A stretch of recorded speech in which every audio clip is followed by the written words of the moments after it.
যারা নিজের স্বার্থের জন্য অন্যকে কষ্ট দিয়ে কাঁদিয়েছেন, এই ভিডিওটা তাদের জন্য। একটু সময় নিয়ে ভিডিওটা নীরবে মন দিয়ে শুনুন।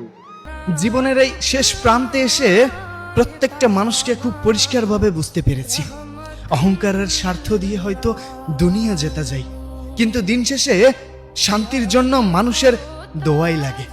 স্যার, একটা কথা ভীষণভাবে মনে হচ্ছে।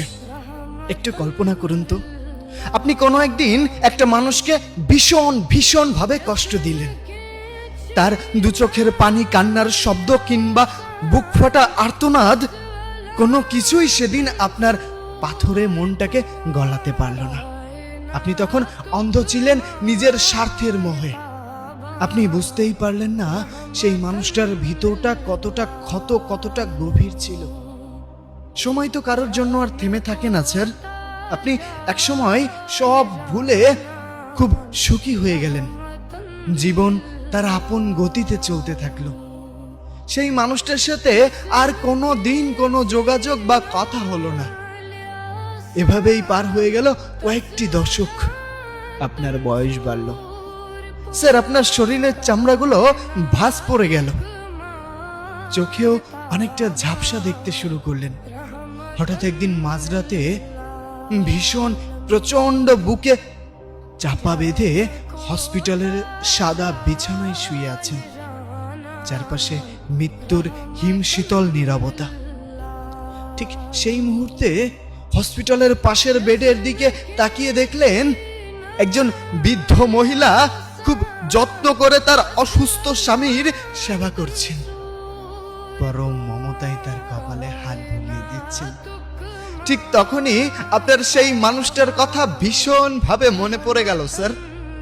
আপনার মনে হলো আজ যদি সে থাকতো, তবে আপনার কপালে হয়তো এমন মমতার হাত থাকতো। আপনার ঝাপসা চোখে তখন কেবলই তার মুখ ভেসে উঠল। ভিতরটা হুহু করে কেঁদে উঠছে, এটা ভেবে কতটা নিষ্ঠুর ছিলেন আপনি সেদিন।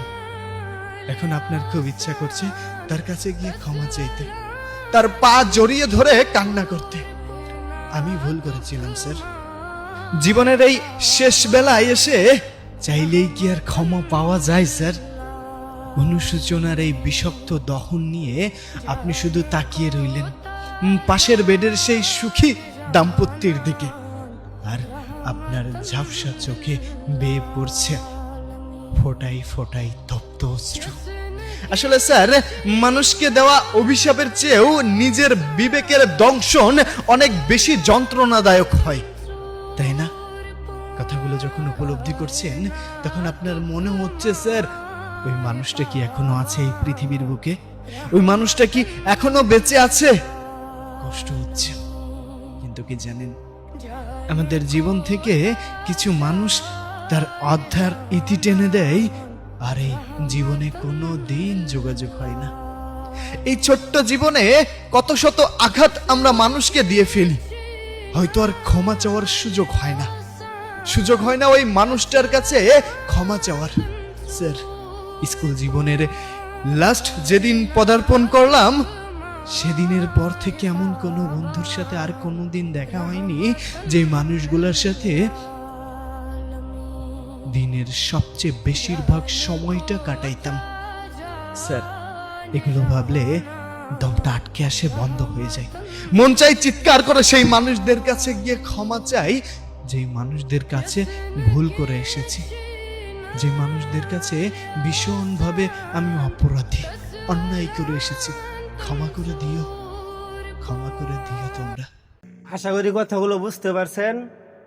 আর এই ভিডিওটা দেখার পর এরপর থেকে মনে হয় না আর কাউকে নিজের স্বার্থের জন্য কাঁদাবেন বা কষ্ট দিবেন। তো সবাই ভালো থাকবেন।